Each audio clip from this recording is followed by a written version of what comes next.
बहुजन समाज की जो भी रैलियां होती है उन रैलियों में न केवल सिर्फ पुरुष की भागीदारी होती है बल्कि बढ़ चढ़ के उसमें महिलाएं भी आती हैं, बच्चियां भी आती है। बहुजन समाज का विचारधारा ही एक कुछ ऐसा है कि महिलाएं भी अपने को आने से रोक नहीं पाती है, और वो भी भीम आरपीजी चंद्रशेखर आजाद जी का रैली और आंदोलन हो, महिलाएं ना आए। आप देख सकते हैं कि हमारे पीछे जो है वो एक महिला है, एक बच्ची है जो कि इस आंदोलन में शिरकत करने के लिए आए हैं। क्या नाम पड़ेगा? डिम्पल बहुत। कहाँ से आई हो? दतिया से। क्यों आई हो इस रैली में? क्यों आई हो? किसके लिए आई हो? भाई के लिए। कौन भाई के लिए? चंद्रशेखर भाई के लिए। चंद्रशेखर भाई के लिए। क्यों चंद्रशेखर भाई के लिए? आंदोलन में पढ़ते हो? अपने हक के लिए तो पढ़ाई करना चाहिए, आंदोलन क्यों? हम आंदोलन यानी कि आते भी हैं और पढ़ाई भी करते हैं। दोनों, आंदोलन भी और पढ़ाई भी। लग रहा है कि आप लोगों के आने के वजह से आरक्षण जो जिस चीज़ को लेकर के यहाँ धरना किया जा रहा है, आंदोलन किया जा रहा है, वो बच पाएगा। सपोर्ट करते हो? चंद्रशेखर भाई को जानते हो? कितना दिन से? बहुत दिन से। बहुत दिन से। चलिए, तो बहुत दिन से जानते हैं। क्या नाम पड़ेगा आपका? ज्योति, डॉक्टर ज्योति। कहाँ से हैं आप? धामपुर से। लग रहा है कि आपके आने के वजह से आंदोलन ये बच पाएगा? बच पाएगा, जरूर बचेगा। रिजर्वेशन बच पाएगा? बच पाएगा। कैसे बचाइएगा आप? आप लोगों के साथ से, सभी के साथ से बचेगा, बचाना पड़ेगा। कैसे? अपने हक। सरकार तो परमिशन नहीं दे रही है रामलीला मैदान में, बंद कमरे में बंद कर देगी सरकार को परमिशन देनी ही पड़ेगी। कैसे? आप लोग को तो बंद कर दिया। पहले तो ये जो आंदोलन था रामलीला मैदान में था, अब उसको वहाँ से शिफ्ट करके इस बंद कमरे में कर दिया गया, स्टेडियम में कर दिया गया। बंद कमरे में इसलिए करा गया है क्योंकि वहाँ पे बारिश अगर होती तो सब भीगते, परेशान। क्या सरकार डर गई है इस चीज़ से? हाँ, भीड़ को लेकर के। भीड़ को देख के डर गई है। डरी है सरकार। डरी है? मानते हैं? मानते हैं। क्या नाम पड़ेगा आपका? मेरा नाम मुकेश कुमारी है। जिला अलीगढ़ से आई हूँ। भीम आरपीजी आजाद समाज पार्टी की महिला मोर्चे की मैं मंडल अध्यक्ष रही हूँ। क्या लग रहा है, सरकार डर गई आप लोगों की भीड़ से? सरकार को अगर डर नहीं होता तो क्या परमिशन नहीं देती? परमिशन तो इसीलिए नहीं दी है ना सरकार ने, क्योंकि सरकार डरती है। और सरकार जब डरती है तो अम्बेडकरवादियों से डरती है, क्योंकि हमारे बाबा साहब अम्बेडकर जी ने हमें हक अधिकार दिया है। इतना कहते हैं ना कि मत छेड़ो भीम वालों को, मत छेड़ो भीम वालों को। लड़ना मुश्किल होगा और इतिहास ऐसा लिख देंगे कि पढ़ना भी मुश्किल होगा। इतिहास ऐसा लिख देंगे कि घरों में रहना भी मुश्किल होगा। हम अम्बेडकरवादी हैं, हमसे टकरावेगा वो चूर चूर हो जाएगा। और ये सरकार जितनी तानाशाही कर रही है ना, एक दिन इसे मिट्टी में मिला देंगे। मिट्टी में कैसे मिट्टी? अरे हम अम्बेडकरवादी हैं, हमें अधिकार दिया हमारे बाबा साहब ने। जो हमारे बाबा साहब के संविधान को खत्म करेंगे और हमारे आरक्षण को खत्म करेंगे। संविधान खत्म हो रहा है? हम नहीं, खत्म तो कर रही है। कैसे? अरे खत्म तो कर रही है। शिक्षा में इन्होंने मतलब ये समझो महंगी कर दी है। जो गरीब बच्चे थे वो पढ़ते थे, तो आज माँ बाप जो गरीब हैं वो बच्चों को नहीं पढ़ा पाएंगे। जो पढ़ेंगे, जो इनके दलाल हैं, मालदार हैं, जो विधायक हैं, उनके बच्चे पढ़ेंगे, वो विदेशन में जाएंगे। गरीबों के बच्चे कहाँ पढ़ेंगे? जो बाबा साहब ने अधिकार दिया था, बाबा साहब ने कहा था शिक्षित बनो, संगठित रहो, संघर्ष करो, तो अधिकार तो ये हमारा छीन ले हैं। और आज ये हमारे भाइयों में फूट डाल रहे हैं कि हमारे वाल्मीकि समाज को भड़का रहे हैं कि तुम्हारा आरक्षण तो जाटव समाज खा रहे हैं।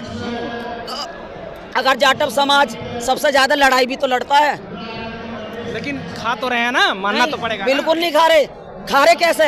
हम ये कहते हैं, बाबा साहब ने ये कहा था झाड़ू छोड़ो, नाली सफा करनी छोड़ो, अपने बच्चों को पढ़ाओ लिखाओ। क्यों नहीं पढ़ाते? जब पढ़ोगे लिखोगे जब ही तो IAS PCS बनोगे। गुलामी करने की तो तुम्हें आदत पड़ गई है, क्यों करते हो? अगर बहन जी ने जगह निकाली थी, आपने देखा होगा अपनी सरकार में जगह निकाली थी, सर समाज की जगह निकाली थी। बहन जी ने क्यों निकाली थी? कि जो लोग ये कहते थे कि चल ले भंगी के झाड़ू लगा, नाली सफा कर, तो बहन जी ने इसलिए निकाली थी जगह कि जब उसमें पंडित रहेगा, ठाकुर रहेगा, बनिया रहेगा, तो वो भी नाली सफा करेंगे। लेकिन लालच हमारे वाल्मीकि समाज में भर रहा। वो ठाकुर के ने नौकरी ले ली, पंडित के ने नौकरी ले ली, 5000 में कौन नौकरी कर रहा? वो अपने वाल्मीकि समाज का ही कर रहा है। क्यों लालच करते हो? उस नौकरी को उस ठाकुर के करन दो, उस पंडित के करन दो। अगर वो नहीं करता तो रिजाइन देवे। महिलाओं की भागीदारी कम लग रही है यहाँ पे। नहीं, महिलाओं की भागीदारी से चक्कर मेरी भी तबीयत खराब थी। मैं आपको तो मेरे भी डेंगू हो गया था, इसका जवाब मैं देना चाहूँगी। है ना, मेरे भी डेंगू हो गया था। महिला काफ़ी है और अभी ट्रेन में आ रही भी है महिला। ये नहीं कि महिला कमज़ोर है। अरे महिला तो ऐसी है, ईंट से ईंट बजा देंगी। और भाई चंद्रशेखर आज़ाद जी के लिए तो अपनी जान भी दे देंगी महिला। दे देंगी? हाँ, अपनी जान दे देंगी। क्योंकि इसका कारण यह है कि हमारी मनीषा वाल्मीकि बेटी थी, जो आज हमारा वाल्मीकि समाज ये भाई की पोस्ट जला रहा गाजियाबाद के अंदर जी। और वहाँ पे एक चौधरी ने ये कहा था कि तन मन धन गन देने को तैयार हूँ, जाटव समाज को मारो। ये वाल्मीकि समाज को कहा था। तो ये हमारा वाल्मीकि समाज ये नहीं समझ रहा कि एक भाई के हाथ से एक जाटव भाई को अपने को मरवाने का काम कर रहे हैं, ये मर्डर करवाने का।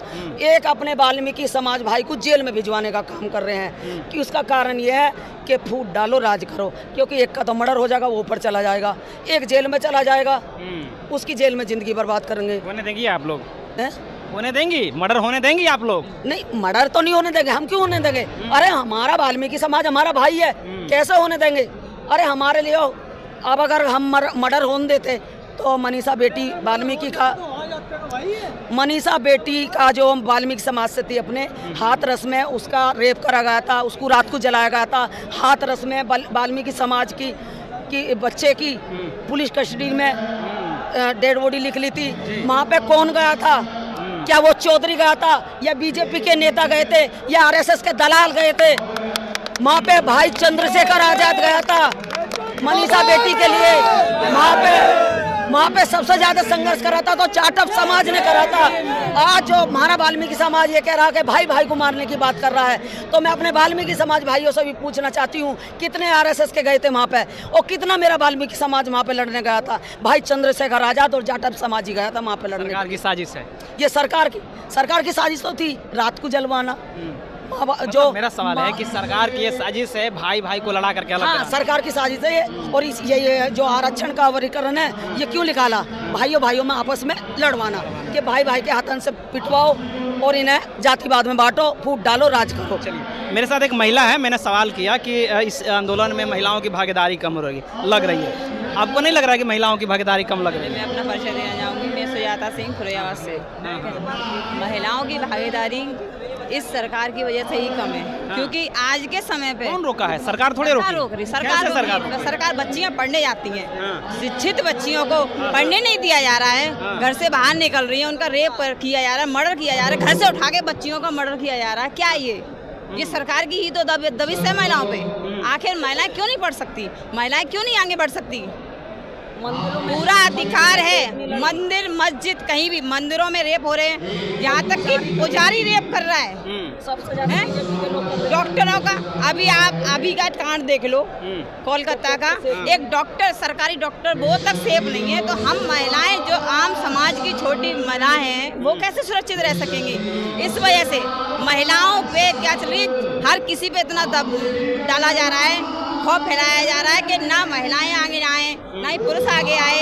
और ये जो समाज है, दलित समाजों पे इतना अत्याचार किया जा रहा है कि भाइयों को इस तरीके से पीड़ित किया जा रहा था। खुरैयाबाद जिले की ये घटना है। आग छोटे से अपराध में भाई को अंदर डाल दिया जेल में और उसे इतना पीटा कि उसकी जेल में ही मौत हो गई। जब उसके हक और अधिकार की बात करने के लिए हमारी भीम आर्मी टीम और आजाद समाज पार्टी के कार्यकर्ता गए तो उन्हें लाठियों से मार पीट कर और उन पे उल्टा मुकदमा लगा दिया। तो ये साजिश नहीं है तो क्या है? ये राजनीति की साजिश नहीं है तो और क्या है ये? हम अपने भाइयों की, अपने बहन बेटियों की हक की बात नहीं कर सकते? क्यों नहीं कर सकते? क्योंकि हमारा संवैधानिक अधिकार है। हम एक दूसरे के लिए बोल सकते हैं। हम अपनी बहन बेटियों के लिए मर मिटने के लिए तैयार हैं। हम यहाँ आए हैं, हमें अपनी जान की कतई परवाह नहीं है, क्योंकि हमारे बड़े भाई हमारे साथ हैं। मेरा सवाल ये है कि आप कह रही हैं कि सरकार रोक रही है, सरकार की वजह से रेप हो रहा है, जिसकी वजह से महिलाएं घर से बाहर नहीं निकल रही है, तो आप 1 मिनट, आप लोग तो, आप जैसे समाज सेवी लोग तो है ना प्रोटेक्शन गार्ड में खड़े होने के लिए, तो आप लोग क्यों नहीं निकाल रहे हैं? हाँ, तो हमारे ऊपर भी दबाव डाला जाता है, हमारे ऊपर मुकदमे मुकदमा लिखे जाते हैं हमारे ऊपर, मुकदमे लिख दिए जाते हैं हमारे ऊपर। नहीं घबराती हैं? आप डरते हैं मुकदमे से? नहीं डरते, हम नहीं डरते मुकदमों से। फिर क्यों नहीं डरते? जो ये चीज ये समझ रहा है ना, ये सरकार ये समझ रही है कि बहन बेटियां या ये बहुजन समाज ये केस से या मतलब कोई भी मुकदमा लगाने से या बहन बेटियों को डराने से या स्कूल कॉलेज बंद करने से या संविधान का मतलब आरक्षण हमारा खत्म करने से हम डर जाएंगे। डरने वाले नहीं है, हम अपने संविधान को पूरी तरीके से पाके रहेंगे, क्योंकि हमारा संविधान हमारे बाबा साहब ने पूरी उससे लिखा था, मेहनत से उन्होंने पूरी जिंदगी संविधान पे न्यौछावर कर दी। ठीक है, ये संविधान हमारी आन है, हमारी जिंदगी है, हम लोगों का अधिकार है। SC OBC और जितने भी नीचे वर्ग के लोग हैं उन लोगों का अधिकार है, इसे कोई छीन नहीं सकता। कितनी भी कोशिश कर लें, इस अधिकार को हम छीनने नहीं देंगे, चाहे इसके लिए हमें अपनी जान ही क्यों न देनी पड़े। एक सवाल और आपने कहा कि सरकार कॉलेज यूनिवर्सिटी बंद करा रही है, भीम आर्मी पाठशाला चलाती है, वहाँ क्यों आप लोग नहीं पढ़ाई करवाते हैं? पाठशाला तो चला दी है ना भीम आर्मी। अभी पिछले साल ही दिल्ली की बात है, एक बहन को यानी कि यहाँ से यूनिवर्सिटी से खदेड़ दिया था उस बहन को।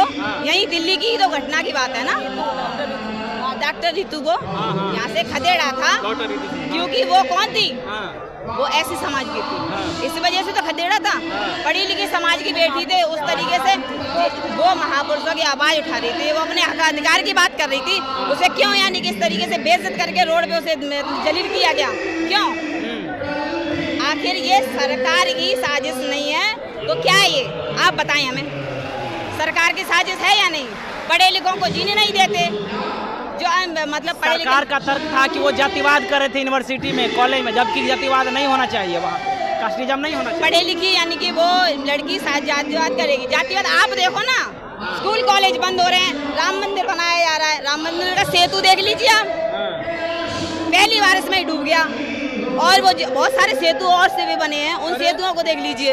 अभी तो हमारे भाई जी संसद में आए, मुख्यमंत्री बने तो अपने नाम की यूनिवर्सिटी बनवा देंगे, और संविधान की बात कर रहे हैं। क्या बोल रहे हैं बताइए। अभी तो हमारे भाई जी संसद में आए, मुख्यमंत्री बनने दो, आप कह रहे हैं ना कि आपके नाम की कोई पाठशाला यूनिवर्सिटी है, हम सब बनवा देंगे अगर भाई जी के साथ रहे, आप लोग भाई जी हमारे साथ रहे, आप लोग हम लोग बनवाएंगे। हम लोग अगर हम 10 करोड़ आदमी एक मुख्यमंत्री को चुनाव जिता सकते हैं ना, तो हम पता नहीं क्या कर सकते हैं, समझिए। आप लोग चुनौती दे रहे हैं मुख्यमंत्री को, प्रधानमंत्री? हम चुनौती दे। कैसे चुनौती दे? हम आप देखो, मुझे आपको तो पता नहीं आप क्या साल लो जी क्या साल लो नहीं, ठीक है? आने वाले 5 या 10 साल में अगर चंद्रशेखर भाई जी उत्तर प्रदेश से मुख्यमंत्री ना बने ना, तो हम अपनी नाक कटवा लूंगा, ठीक है? 10 साल में 5 या 10 साल में। अभी देख रहे हैं अपने संसद बने हैं, किसकी भेंट किसके लिए आई है? योगी मोदी के लिए नहीं आई है, यहाँ पे चंद्रशेखर आजाद जी के लिए आई है, ठीक है? तो कोई जुटा लेता है, मोदी जी के भी कार्यक्रम में भीड़ जुटता है, अरे पैसा दे करके बुलाया जाता है। आप चलिए ना, योगी की तरह आप चलिए, झोला पैर के आप करिए भीड़ इकट्ठा, करिए ना आप। तो ये भीड़ पैसा देकर नहीं बुलाया गया है, पैसा देकर शायद आपको पैसा देकर, क्या आपको पैसा देकर बुलाया है? संविधान की ताकत लेके आई है, संविधान की ताकत, पैसे से नहीं आया। अगर आप हमारे समक्ष 3 माइक लेके खड़े ना, तो किसकी बदौलत? संविधान की बदौलत। और किसकी बदौलत बताइए? संविधान की बदौलत। संविधान के लिए भी आई है। हाँ, बचा पाएंगे आप लोग संविधान? बचा पाएंगे, आपके नेता बचा पाएंगे? बचा पाएंगे। नेता के संसद बनने के बावजूद लड़ाई जहाँ चंद्रशेखर भाई जी का पसीना बहाओगे ना, वो हम अपने खून बहागे संविधान के लिए, अपने समाज के लिए। बचा पाएंगे आप लोग संविधान? बिल्कुल बचा पाएंगे। क्यों नहीं बचाएंगे? जो यानी कि हम आराम से हम अपने संविधान के यानी कि ये देश चल रहा है जो हमारे संविधान से ही चल रहा है। आज जो एक साधारण सा व्यक्ति, चाय बेचने वाला व्यक्ति जब प्रधानमंत्री बन सकता है तो किसकी ताकत से? संविधान की ताकत से। ये देश चल रहा है संविधान की ताकत से। आज एक राष्ट्रपति जो बैठी हैं हमारी मुर्मू जी किसकी वजह से? संविधान की वजह से। तो उस संविधान को बचाने के लिए हमें अपनी जान खून का एक कतरा बहाना पड़ा, हम पीछे नहीं हटेंगे, बचाएंगे आप? बिल्कुल बचाएंगे।